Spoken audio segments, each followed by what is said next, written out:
오늘도 하나님의 은혜 앞에 겸손히 나아오신 모든 성도님들을 환영하고 축복합니다.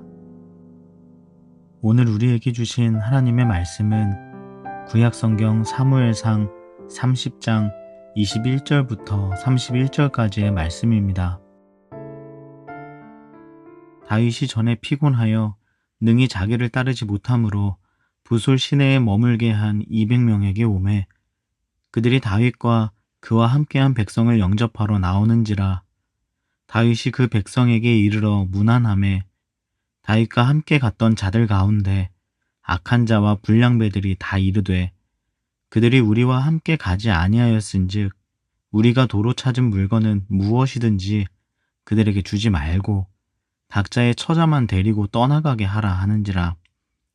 다윗이 이르되 나의 형제들아, 여호와께서 우리를 보호하시고 우리를 치러 온 그 군대를 우리 손에 넘기셨은즉 그가 우리에게 주신 것을 너희가 이같이 못하리라. 이 일에 누가 너희에게 듣겠느냐? 전장에 내려갔던 자의 분깃이나 소유물 곁에 머물렀던 자의 분깃이 동일할지니 같이 분배할 것이니라 하고, 그날부터 다윗이 이것으로 이스라엘의 율례와 규례를 삼았더니 오늘까지 이르니라.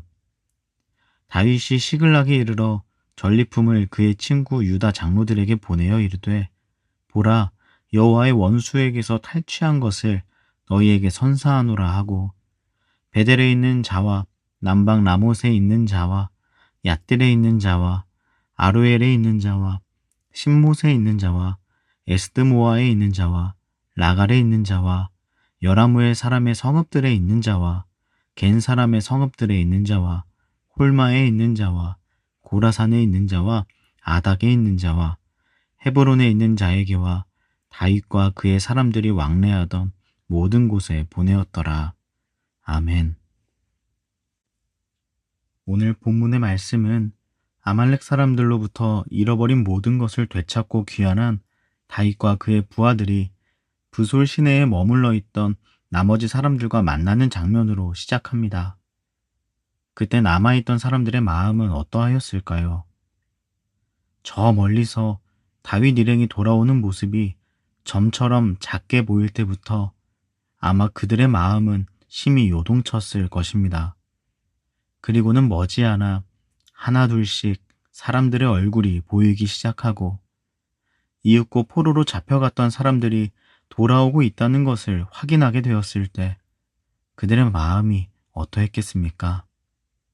하루아침에 사랑하는 아내가 적들에게 갈취당하고 내 모든 것을 내어주어도 아깝지 않은 자녀들의 생사조차도 알 수 없는 고통스러운 심정으로 이제는 영영 볼 수 없을지도 모른다는 깊은 슬픔 안에서 울 기력도 없을 정도로 심신이 지쳐있던 그들이었습니다.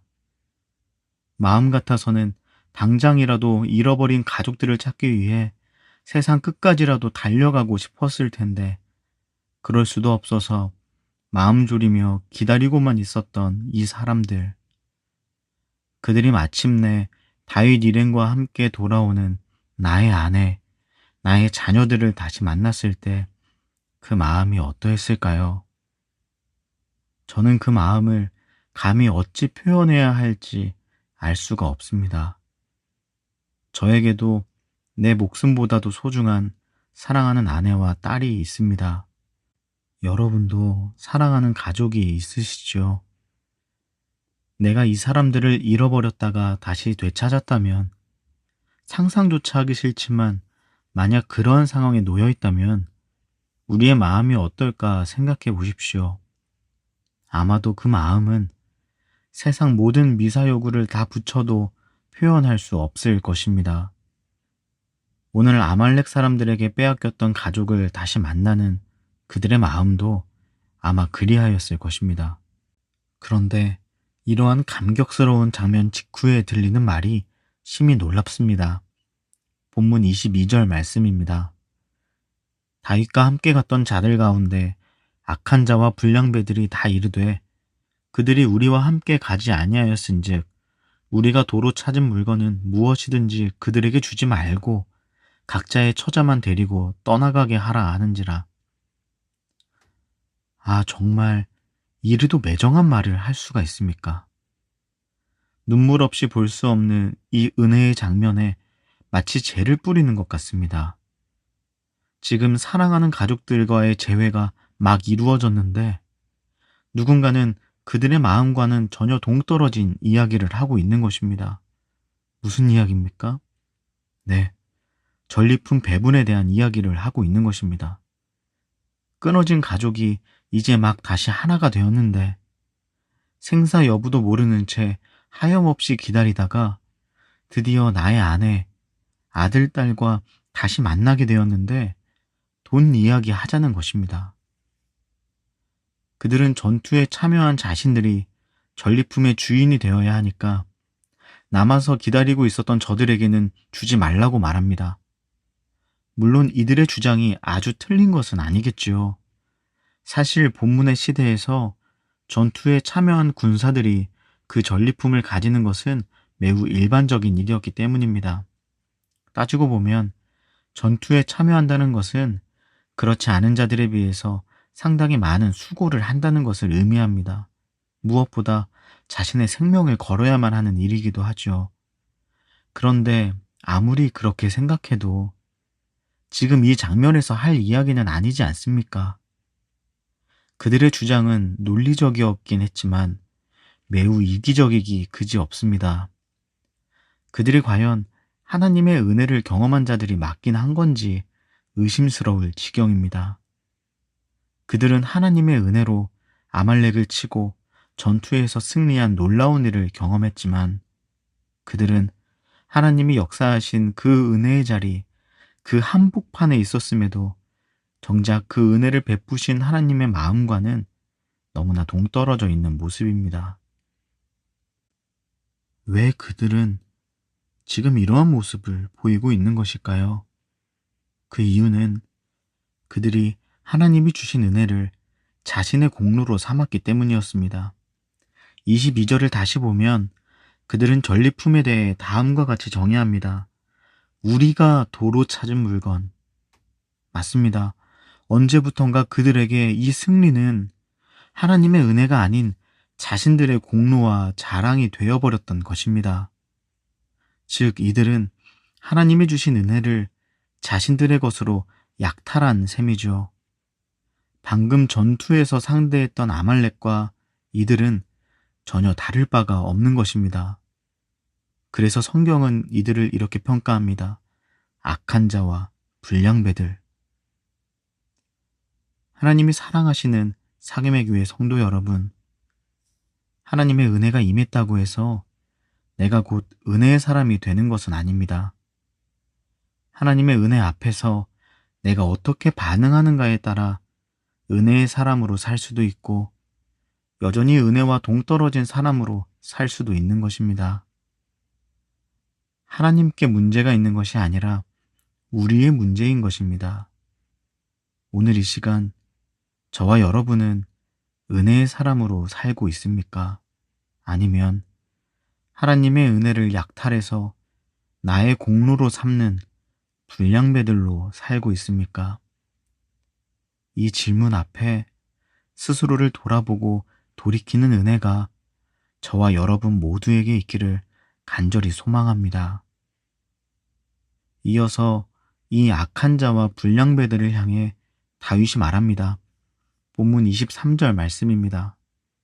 다윗이 이르되 나의 형제들아 여호와께서 우리를 보호하시고 우리를 치러 온 그 군대를 우리 손에 넘기셨은즉 그가 우리에게 주신 것을 너희가 이같이 못하리라. 아멘. 다윗은 그들을 이렇게 부릅니다. 나의 형제들아. 다윗의 이 부름은 하나님의 은혜와 동떨어져 있는 악한 자와 불량배들을 다시 하나님의 은혜 안으로 초청하는 부름이었습니다.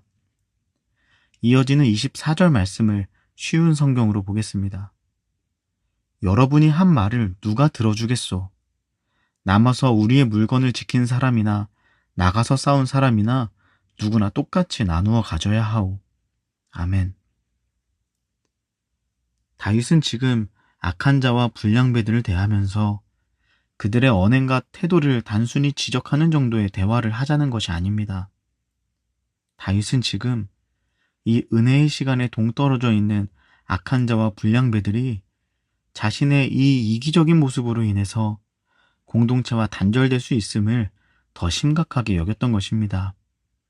다윗은 포로로 잡힌 사람들을 사랑하는 만큼 남아있는 자들을 사랑했었고, 남아있는 자들을 사랑하는 만큼 이 악한 자와 불량배들조차도 사랑으로 자신의 형제와 같은 존재로 품어주고 있는 것입니다. 다윗에게는 전투에 참여하지 못하고 남아있던 자들이나 하나님의 은혜를 누리는 자리에 참여하지 못하고 이기적인 발언에 서슴지 않았던 자들이나 모두가 그의 형제였습니다. 하나님이 사랑하시는 사김의 교회 성도 여러분, 누가 여러분의 형제요, 자매입니까? 같은 마음, 같은 생각을 하고 있는 사람들만이 우리의 형제, 자매인가요? 같은 이익 집단 안에 속해 있는 사람만이 나의 형제, 자매라고 할 수 있습니까? 한번 질문을 바꾸어 보겠습니다.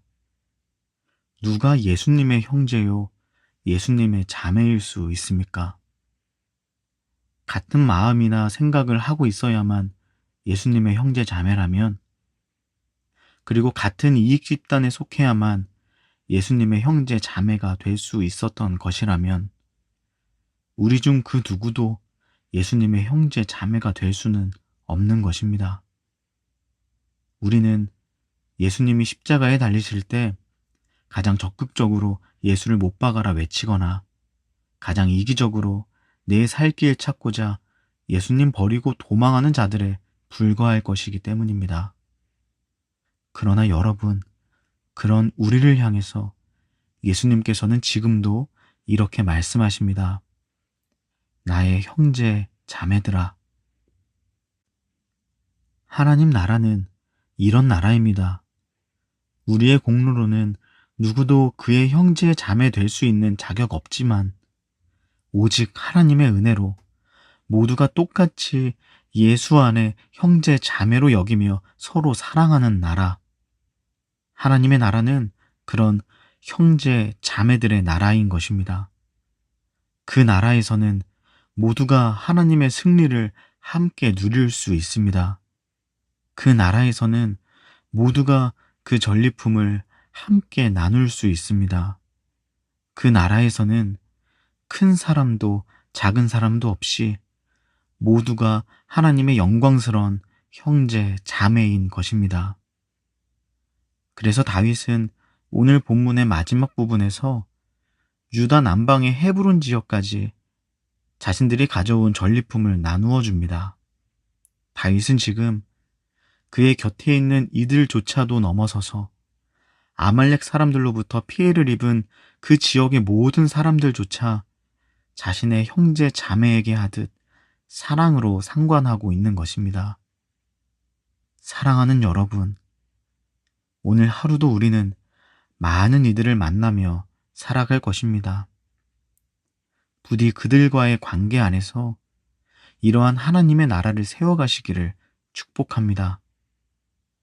연약한 이들을 나의 형제로 삼고 배려하는 하루, 악한 자와 불량배들을 나의 자매로 여기고 사랑으로 품어주는 하루, 내가 굳이 상관하지 않아도 나에게 불이익이 주어지지 않지만 그럼에도 기꺼이 사랑하는 일에 애쓰는 하루, 그렇게 십자가 위에서 자신을 저주하거나 자신에게서 도망하는 모든 우리들을 자신의 형제 자매로 여기시고 그런 우리를 위해 사랑으로 죽으신 예수님의 모습을 살아내는 저와 여러분 되시기를 주님의 이름으로 간절히 축복합니다. 기도하시겠습니다. 첫 번째 기도 제목입니다. 하나님의 은혜로 승리를 경험한 이들 중에도 은혜의 논리가 아니라 세상의 논리로 이야기하는 이기적인 사람들이 있었음을 보았습니다. 은혜를 경험한 인생이라고 해서 모두가 은혜의 사람인 것은 아닙니다. 오직 하나님의 은혜 앞에서 겸손히 하나님께만 영광 올려드리는 그 인생을 사는 사람이 은혜의 사람이 되는 것입니다. 오늘 이 시간 먼저 우리가 겸손한 은혜의 사람이 되기를 간구하면 좋겠습니다. 하나님, 오늘도 나의 삶에 역사하시는 하나님의 은혜 앞에 겸손히 서게 하여 주옵소서. 하나님의 은혜를 나의 공로로 삼으며 은혜의 순간에 이기적으로 돌변하는 불량배처럼 살게 마시고 다윗과 같이 받은 은혜 앞에서 오직 하나님께만 영광을 올려드리는 겸손한 은혜의 사람 되게 하옵소서. 두 번째 기도 제목입니다. 하나님 나라에서는 모두가 형제 자매입니다. 예수 그리스도의 공로 힘입어 우리는 그 안에서 모두가 한 몸이 되었습니다. 그렇기에 십자가 사랑 안에서 우리는 품지 못할 자가 없는 것입니다. 아무리 약한 자도, 아무리 악한 자도 그가 나의 형제요 자매인 것입니다. 오늘 하루 내가 속한 영역에 나를 통하여 그러한 하나님 나라가 세워지기를 함께 간구합시다. 하나님, 하나님의 은혜 안에서 예수님의 십자가 사랑 안에서 서로를 형제 자매로 여기는 하나님의 나라 세워가게 하옵소서. 이 하루 만나게 되는 약한 자, 악한 자들을 나의 형제 자매로 여기며 사랑으로 품는 작은 예수로 살게 하옵소서. 그리고 마지막으로 우리의 개인의 기도 제목을 놓고 가정과 교회, 민족과 열방을 위해서 한 마음과 한 뜻으로 기도하며 나아가겠습니다.